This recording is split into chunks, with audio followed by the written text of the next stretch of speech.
Soc conscient que últimament vos he portat moltes marques de moto valencianes així en plan endevinalla, però també volia portar-vos motos curioses que, pel que siga, han acabat fent-se així.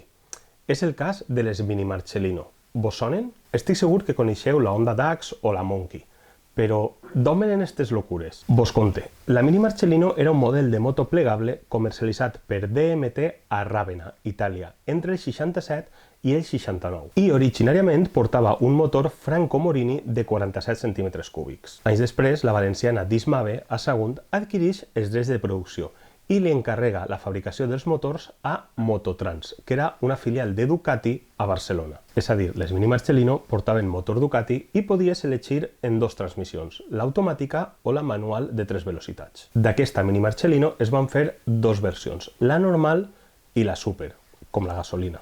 La normal va ser la primera sèrie que es va fer a Sagunt, entre el 69 i el 70, més o menys, i ja portava frens de disc a les dues rodes, suspensió davantera invertida i pesava uns 28 quilos. La Super, que es va fabricar durant el 71 i el 72, ja portava un motor més potent, suspensió trasera i el tub d'escapament lateral. No vull dir res, però ja era més Scrambler que les Scrambler d'ara. I res, això vos volia contar. També, altra cosa, si sou com jo i quan veu una moto d'aquestes de seguida vos poseu a buscar perquè necessiteu una, tinc dos notícies, una bona i una no tan bona.